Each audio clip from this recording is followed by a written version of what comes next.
qui a été le compagnon de Frantz Fanon. Et au moment où il a réuni tous les fous de l'hôpital, et puis il fallait qu'il chante pour les apaiser, les gens lui disaient « Nous la chanson, nous la chanson, nous la chanson, on veut sortir de notre prison ».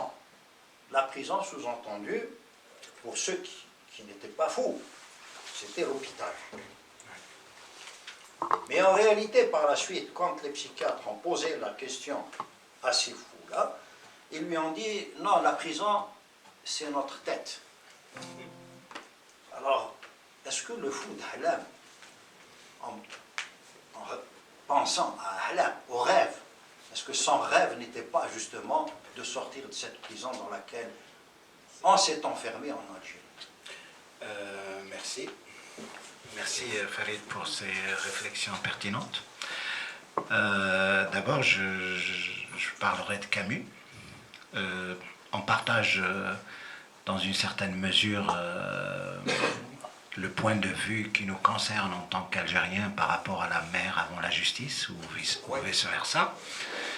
Et on partage le point de vue, j'ai écrit des textes sur cette question en disant qu'il n'a pas entièrement dépassé la condition dans laquelle il a...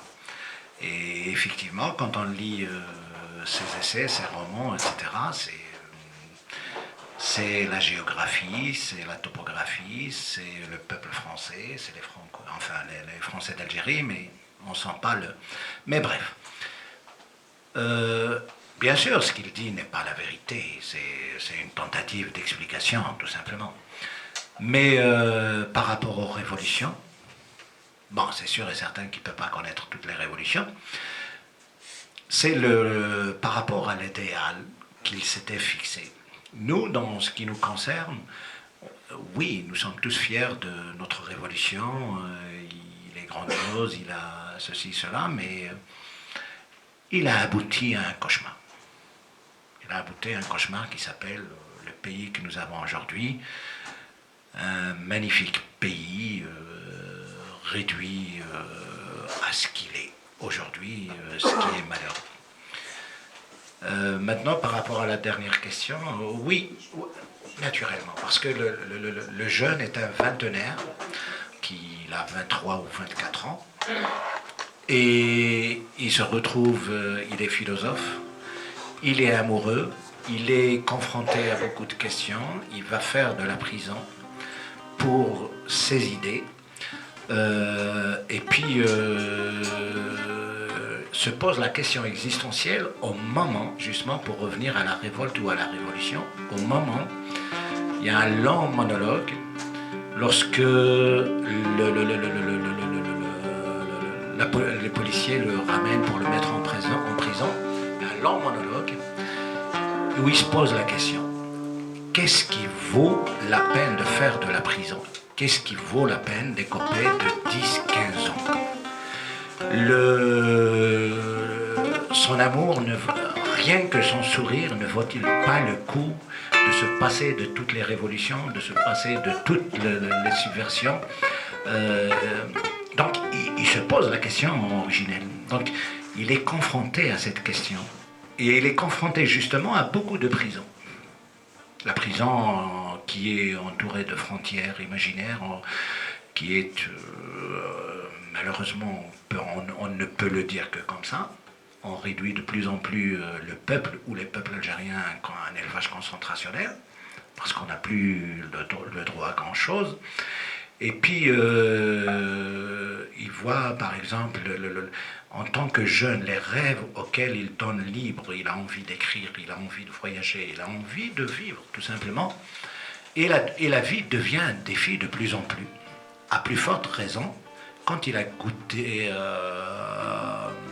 au bâton de l'amertume, quand il s'est rapproché directement des représentants de l'autorité. Donc, Fou d'Ahlam,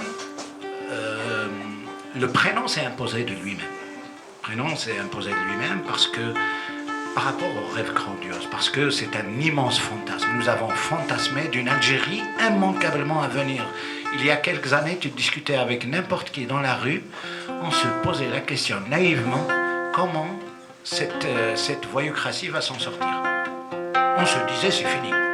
Enfin l'Algérie auquel on rêvait nos ancêtres, les Abben, les Bouhired, etc. Et puis,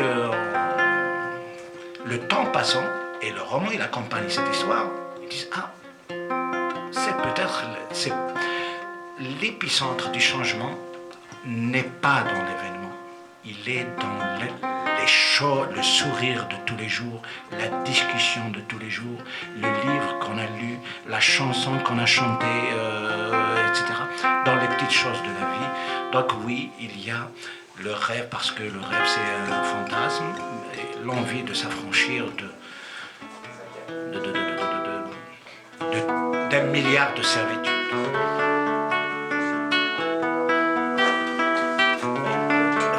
Oui, Kamel. Bonjour tout le monde. Donc, ma question, j'ai lu le roman, le dernier roman. Je voulais poser la question déjà par rapport à l'écriture en elle-même. Ce que j'ai compris, le fait que vous avez dit que vous l'avez écrit en 3 mois, pour l'idée, c'est comme si vous êtes parti d'une situation d'urgence à l'écriture littéraire. Est-ce qu'on peut dire que cet ouvrage s'inscrit ce qu'on appelle la littérature d'urgence? Est-ce que vous n'êtes pas tombé, on peut dire, dans la littérature de l'immédiateté, alors que la littérature, un peu, en tant que concept, en tant que système, on peut dire, d'écriture, c'est un peu plus large. Donc, est-ce que vous n'êtes pas retrouvé dans cette situation paradoxale entre la littérature et l'écriture de l'immédiateté, de l'urgence? Et comment vous avez justement, j'aimerais bien savoir comment vous avez construit votre Merci texte. Kamel. Merci Kamel pour cette question. C'est l'éternelle question que l'on ne cessera jamais de poser. Ça s'est posé notamment, par exemple, l'écrivain francophone le plus célèbre dans le monde, c'est Yasmina Khadra, lorsqu'il a commencé à être célèbre un petit peu dans le monde entier, on le qualifiait d'écrivain écrivain de la littérature d'urgence. Et pareillement, quand il a écrit la trilogie Bagdad, la Palestine et puis l'Irak, la même chose quand il a écrit la trilogie africaine, la trilogie de plusieurs continents. Non, la peinture a beau être celle d'un espace-temps. C'est, je ne m'autorise pas la photographie. La photographie simple et simpliste. Lorsque je traite une question, je l'approfondis au maximum. C'est-à-dire, avant que je passe à l'acte de peindre, j'ai déjà lu, documenté, approfondi la question, cherché du côté des concepts, parce que les concepts sont à manier comme des bombes à retardement. Donc, pas du tout.